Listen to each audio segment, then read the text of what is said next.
اللي خاص تعرف هو ان القضاء البريطاني اعترف بمغربيه الصحراء، وهذا الشيء بسبب جبهه البوليزاريو والجاره ديالتنا. فكيفاش هذا الشيء؟ كما الكل كيعرف هو ان القضاء البريطاني هو من القضاء الانزه في العالم كامل، وبسبب الدعوه اللي دارت على وزاره التجاره البريطانيه واللي كتخص بطبيعه الحال المغرب، هاد الدعوه دارت من طرف جهات غير حكوميه بريطانيه، واللي بطبيعه الحال بوليزاريو والجزائر كما تنقولوا هما راس الحربه في هذا الفيلم كامل اللي نايض. الدعم ديالهم لهاد الجهه الغير الحكوميه البريطانيه باش يطيحوا بالمغرب هو اللي كان في النيه ديالتهم، اما اللي وقع فهو العكس تماما، وهما اللي تصيدوا. الصدمه كانت قويه عليهم البارح فاش خرج القرار.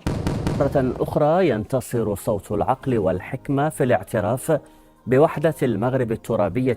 كاملين عارفين ان التجاره اللي كتربط المغرب وبريطانيا هي علاقه اللي فيها رابح رابح، فهاد الدعوه اللي دارت المنظمه الغير الحكوميه البريطانيه واللي كتخص المغرب، واللي كيف ما قلنا هو ان البوليزاريو والجزائر هما راس الحربه في الفيلم كامل اللي واقع، كانت بهدف واحد هو قطع العلاقه التجاريه اللي كاينه بين المغرب وبريطانيا، الشيء اللي خلى العكس يوقع وخلى القضاء البريطاني يعترفوا بالادله بمغربيه الصحراء.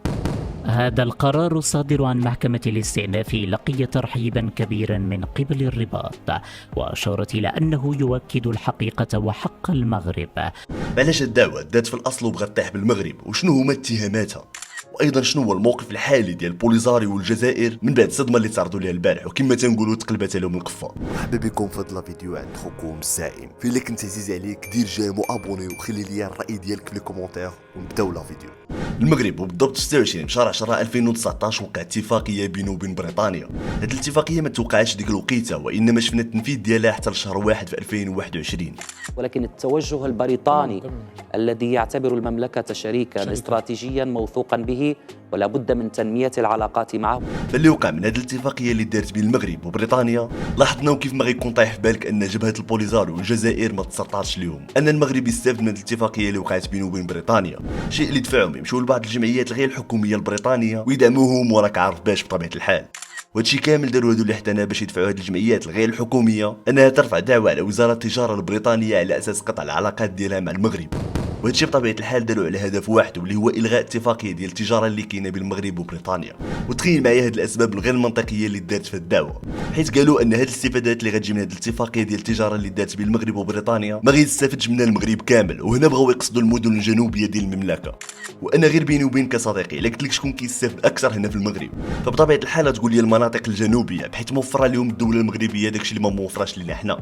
فتخيل معايا ان فهاد الدعوه اللي دات باش تطيح بالمغرب كان من بين اسبابها هو العكس ديال هادشي اللي تنقول لك دابا، حيت قالوا ان الصحراء او المناطق الجنوبيه ما كيستافدوش كاع بتاتا. فاللي كيبان ليا انهم اللي ما عرفوش قبل ما يديروا هذه المحاوله بالاطاحه بالمغرب هو ان القضاء البريطاني من انزه ما كاين في القضاء العالمي. حيت تبع معايا مزيان من شهر 12 اللي فات حتى حاليا خرجوا 3 ديال القرارات في هذه القضيه، وكلهم بطبيعه الحال كيأكدوا بالادله والبرهان ان هذه الاتفاقيه كيستافد منها المغرب كامل من شماله الى جنوبه.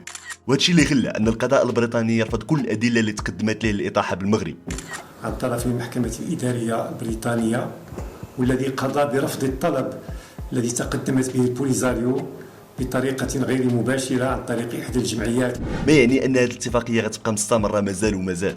وهو بالتالي يؤمن استمرارية المبادلات بين المغرب والمملكة المتحدة، ويمثل ضمانة للمقاولات المغربية والبريطانية التي تنخرط في علاقات اقتصادية وتجارية في مختلف قطاعات التعاون. ونزيدك على هذا كله ان محكمة الاستئناف وهذا القرار اللي خرجت به حاليا هو قرار نهائي، وما كاينش ديك يديروا الاستئناف مرة أخرى من طرف دوك الجمعيات البريطانية الغير الحكومية، واللي كيف ما قلنا عارفين البوليزاريو والجزائر شنو عطاتهم، حيت اللي خاص يعرف الكل ان هذا راه القضاء البريطاني وما معاش اللعب.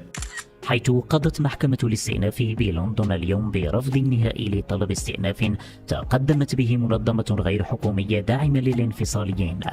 وكما دابا قلت هو ان القضاء البريطاني معروف دوليا بالنزاهة ديالو، حيث اللي قرر من هادشي كامل هو ان هذه الاتفاقية غتبقى مستمرة بين المغرب وبريطانيا، وزائد على ذلك وان المغرب بريء من هادشي. القضاء البريطاني عطى بزاف ديال الادلة على ان الصحراء مغربية وهي جزء مهم من المملكة المغربية. محكمة الاستئناف جاءت صريحة وواضحة في قرارها الذي جاء معللا بطريقة تفصيلية في حوالي 37 صفحة وفي أكثر من 158 فقرة تفصيلية. الحكومة البريطانية والمملكة البريطانية لم تخرق أي اتفاقيات قانونية بهذا الخصوص. ولكن انت كتفكر ان المغرب ربح غير هذه القضيه فراك غلط، بحيث هذا الاعتراف لجان القضاء البريطاني غيأثر على الامم المتحده في التقرير اللي غتقدموا على مجلس الامن، واوروبا اللي ما غنساوهاش كونها كتعتمد بشكل كبير على القضاء البريطاني. وبهذا كله غيتبين للكل ان الصحراء مغربيه وغتبقى مغربيه.